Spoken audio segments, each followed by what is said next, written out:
Hey guys, Eddie's. Good to see you all. Come here. So, we decided to bring the Secretary of Defense and Stephen Miller to bring you guys hamburgers. We appreciate everything that you're doing. So, you guys bust your ass all day, we give you a hamburger. Not a fair trade, but we're grateful for everything you guys do. So, how long have you guys been working here at this area? Has it been the whole 9 days? About 7. It's been about 7. Okay. General, tell me what's going on here. What are you guys seeing? Okay. Yep.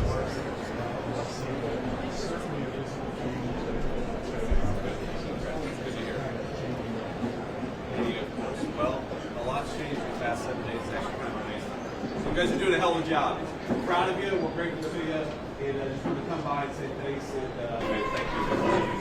All right. Good to see you, man. Thank you.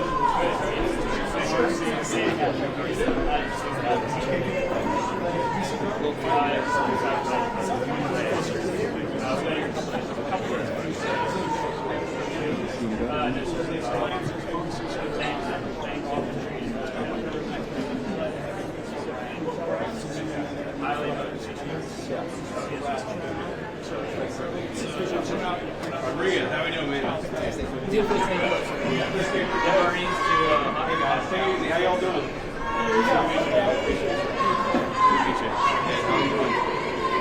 All right, thank you. I appreciate that. I'm honored. Yeah, of course. Yeah, come here. We'll take a photo right now. Where are you from?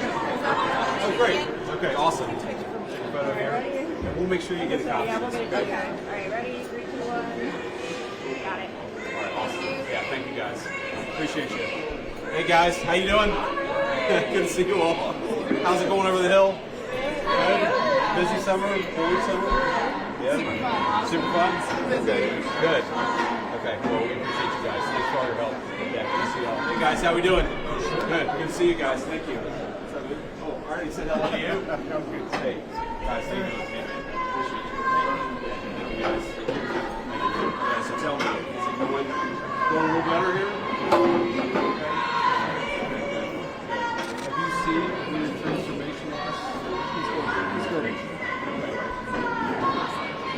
Yeah, I'm still in that I brought my kids here. People screaming at you, people scaring the kids. It feels a lot better. I appreciate everything you guys do. Just trying to help you out a little bit. All right, thank you. God bless you. Thank you, man. Hey, super fun, man. Good to see you. How are you?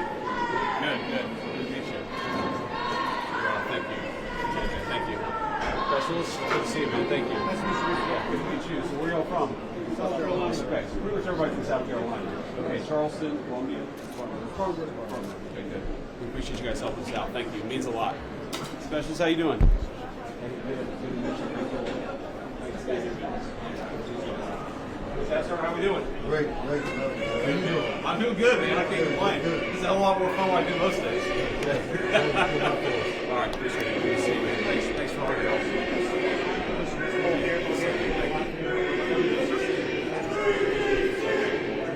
God bless you, and I appreciate it. It means a lot. Thank you.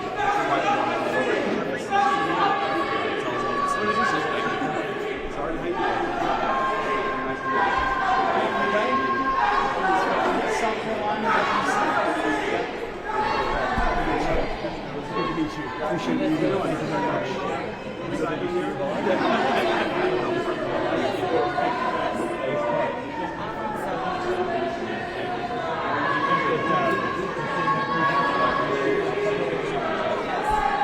All right. So, what's out in here? Okay. Whatever you want. I I just want to go. So what's the plan? We do the gaggle, right? Are we doing that up here? Or we doing that later? Wherever you want to. Okay. All right. Let's follow Karen here. All right. Karen, you lead the way. Back to where you were. All right. Okay. All right. Right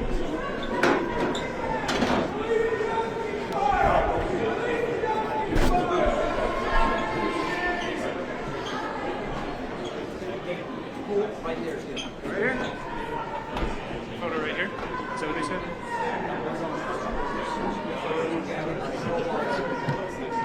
So you can be up here. You can be up. Your audio can come up here.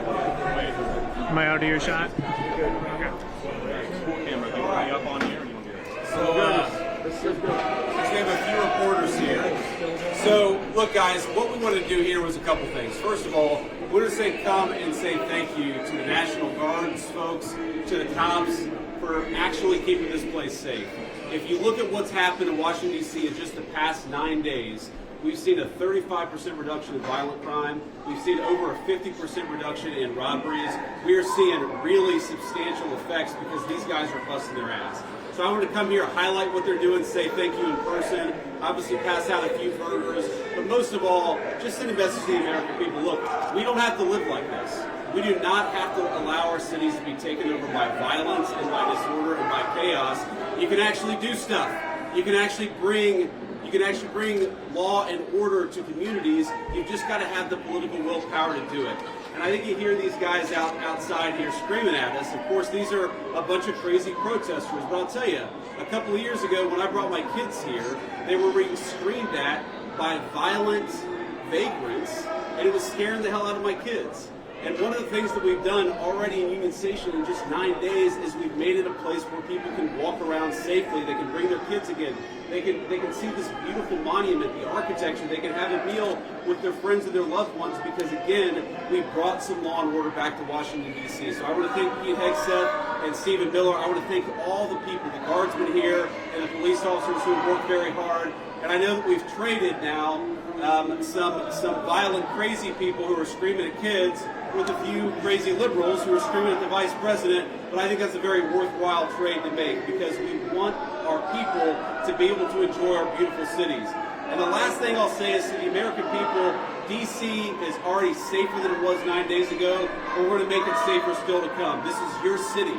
You should feel free to come and visit here, have a meal, see all these incredible monuments, and actually enjoy yourself, and that's what we're trying to make happen. And I think that if we set a standard in Washington, D.C., that political willpower can bring some common sense law and order back to these communities, then maybe some other communities and other cities will follow suit. So it's kind of crazy. You hear these guys outside, they appear to hate the idea that Americans can enjoy their communities. They do the fact that D.C. a week ago had a higher murder rate than Trinidad and Tobago, which the United States State Department has said you shouldn't visit because it's unsafe. We ought to be able to enjoy great American cities. That's what we're trying to do with the Trump administration. And we want to thank all of our law enforcement and National Guardsmen for making it possible. We made a lot of progress in 9 days. We're going to make a whole lot more. I'll let Pete and Stephen Miller say something, and we'll take a few questions from the reporters. So, Mr. Secretary. Thank you, Mr. Vice President. I'll just start by saying yes and amen to everything you said. The American people, the residents of D.C. deserve a safe and beautiful city. That's our mission. That's what every one of these captains, lieutenants, staff sergeants, specialists, privates, they're here because they're patriots who serve the country and believe we deserve a beautiful, safe capital. And when I talk to all of them, Stephen, we've all had a chance to talk to them, they're proud of this mission. They're proud to be a part of making sure law and order is established here in the capital. We're resourcing with everything they need, working with our law enforcement partners. So the National Guard, the Defense Department, is proud to be standing with you and the President and ensuring we have a safe capital that is beautiful, that residents can come visit. And we're committed to this mission just like the one at the southern border and in Los Angeles. Our law enforcement officers deserve to be able to do their job safely. And American citizens, putting American citizens and our country first is something President Trump has emphasized from the beginning. So thank you to these troops. I know I always liked a good cheeseburger when I was in uniform, so hopefully we can deliver a few of those. It's an honor to be here with you, and also thanks for everything you're doing. Thank you. And first of all, thank you to the Vice President for bringing us here today. Thank you, Secretary, for your leadership. And most importantly, thank you to the men and women of the National Guard. I think here's the most important point. There are residents who lived in Washington, D.C. their entire lives. Their parents lived here. Their grandparents lived here. And they have lived for generations in intolerable conditions of crime and decay. There are parts of the city, I moved to the city 20 years ago. There are places where I've seen graffiti that has been untouched for 2 decades. There are homeless encampments that have made it impossible for families to use public parks and public recreation for as long as I've lived here. There are hundreds of residents of this city who are shot in street violence every single year, making it one of the most violent cities on planet Earth. And for too long, 99% of this city has been terrorized by 1% of this city.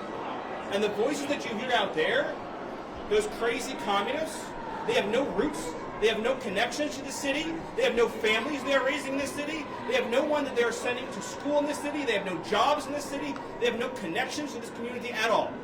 But they're the ones who've been advocating for the 1%, the criminals, the killers, the rapists, the drug dealers. And I'm glad they're here today. Because me, Pete, and the Vice President are all going to leave here, and inspired by them, we're going to add thousands more resources to this city to get the criminals and the gang members out of here. We're going to dismantle those networks, and we're going to prove that a city can serve for the law-abiding citizens who live there. We are not going to let the communists destroy a great American city, let alone the nation's capital. And let's just also address one other thing. All these demonstrators that you've seen out here in recent days, all of these elderly white hippies, they're not part of the city and never have been. And by the way, most of the citizens who live in Washington, D.C. are black. This is not a city that has had any safety for its black citizens for generations. And President Trump is the one who is fixing that with the support of the Metropolitan Police Department, the support of the National Guard, and our federal law enforcement officers. So we're going to ignore these stupid white hippies that all need to go home and take a nap because they're all over 90 years old, and we're going to get back to the business of protecting the American people and the citizens of Washington, D.C. Thank you, Stephen. A few questions. Mr. Vice President, why are troops stationed here at Union Station on the National Mall instead of areas in D.C. where crime is statistically highest? Well, if you've ever been to Union Station in the last few years with your family, you know that crime is actually extremely high right here in Union Station. You have vagrants, you have drug addicts, you have the chronically homeless, you have the mentally ill who harass, who threaten violence, who attack families, and they've done it for far too long. This should be a monument to American greatness. This should be a place where you can come and share a meal or go shopping with your family. It should not be a place where parents of small children are afraid to bring them because, to Stephen's point, we have empowered criminals over the people who actually need public safety in the city. So I think Union Station is a great example of what's possible when you actually have the political willpower to bring law and order and common decency back to the public spaces of the United States of America. So many Americans live in cities, they occupy these spaces, they know how unsafe they are, and they would love to be able to just live their life in places like Union Station without violent criminals making it impossible. We have changed so much in 9 days, and I thought it important to highlight how great of a space this could be, how easy it could be to actually enjoy something like Union Station if you just had politicians who stopped prioritizing violent criminals over the public citizens who deserve public safety in their own communities. And to add to that real quick, we talked to a first responder before we came up here, said this is their #1 call location is Union Station for first responders. So it's not as if this is insignificant. In many ways, this is part of the epicenter. And we go to that and return it to the safe location that it should be. It also frees up resources around the city. And you've seen a majority of the arrests happening in a lot of those places that need help. That's right. For crime Will you extend past 30 days? For crime. Will you extend past 30 days, and do you think you have congressional? Will Congress go along with that? Well, look, we'll ultimately let the President of the United States determine where we are after 30 days of this emergency order. I think that we're going to make a lot of progress over the next 20 days. I think that we're 9 days into this thing. But if the President of the United States thinks that he has to extend this order to ensure that people have access to public safety, then that's exactly what he'll do. If he thinks he doesn't have to do that, obviously he'll make that determination. But what we're going to do is try to empower these guys to do as good of a job as possible to bring public safety and order back to Washington, D.C. This is the national, cultural, and political capital of the world's greatest nation. And you talk to people, black, brown, white, so many of them are afraid to bring their kids into its public spaces. It's a shame. It's a blight. It actually should make every American ashamed that the world's leading superpower, our national capital, was unsafe for families to walk around at night. That is a disgrace. We don't think that it's acceptable, and thank God we have the presidential leadership to change it, and that's exactly what we're trying to do. Were crime statistics manipulated by the DC police? Well, I think that crime statistics all over our country were massively underreported because a lot of people would pick up the phone, they'd call somebody, they'd try to get help, and nobody would show up. If you look at wait times, at 911 response times all across our country, but certainly in Washington, D.C., they were way too long. And that wasn't because of the D.C. police, that was because there was too much crime and too few law enforcement agents on the street to bring order and decency to this city. You talk to these guys. I talked to 3 police officers earlier. I talked to the National Guard. They are so happy that they've been empowered to do their job, which is to make American streets safe for American citizens. And I think that empowerment is going to keep on going until we make America, and D.C. in particular, a safe place again. What evidence do you have or that the DOJ has? Are you going to be releasing it? I'm sorry? Are you going to be releasing evidence of this? Of what? That D.C. has a terrible crime problem?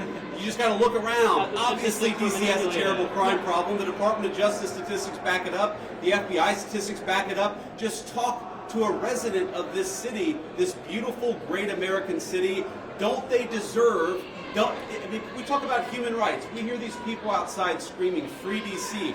Let's free D.C. from lawlessness. Let's free Washington, D.C. from one of the highest murder rates in the entire world. Let's free Washington, D.C. so that young families can walk around and feel safe and secure. That's what we're trying to free D.C. from. And as Stephen said, it's kind of bizarre that we have a bunch of old, primarily white people who are out there protesting the policies that keep people safe when they've never felt danger in their entire lives. Which cities are next? Are you going to target any other? Mr. Vice President, thank you, Mr. Vice President. What are your thoughts on the establishment media's criticisms of President Trump's push to end the Russia-Ukraine war? Well, I'll let these guys jump in. I mean, look, on the Russia-Ukraine war, we'll obviously have time to talk about that. I think the president campaigned on being a president of peace. He's already ended 6 wars. He's trying to end another. I think it's kind of disgraceful that the American media is attacking the president for trying to bring peace to the world. But most importantly, the president is trying to bring peace to the streets of our own cities. I really can't overemphasize this enough. It's the greatest country in the world. We've got moms and dads and young families. Shouldn't they be able to enjoy public spaces without vagrants taking away basic public safety from the American citizenry? The fact that it's taken so long to bring common decency and law and order back to Washington, D.C. is an indictment of a generation of failed leadership. And I hope these guys know how grateful we are that they're doing the job that so many failed to do. They're actually keeping this city safe. We're proud of you, and we're grateful to you. Polls show that a majority of DC residents don't support the Guard. What's your message to that? I'm sorry? Polls show that a majority of DC residents don't support the Guard here. So what's your message to the majority of DC residents? I'm highly skeptical that a majority of DC residents don't want their city to have better public safety and more reasonable safety standards within Washington, D.C. I don't know what poll you're talking about. Maybe the same polls that said Kamala Harris would win the popular vote by 10 points. Okay, we're going to stop there. We're going to grab a quick bite with some of the soldiers here and the National Guardsmen who are keeping this city safe again. I just want to say we're grateful to these guys. You guys are making D.C. safe again. We're proud of you, and we're grateful to you. Russia saying today needs to be involved in security guarantees. Thank you, press. Thank you, press. Thank you. Thank you, thank you. Thank you, press. Press, everyone's going back. Cool press, we gotta move.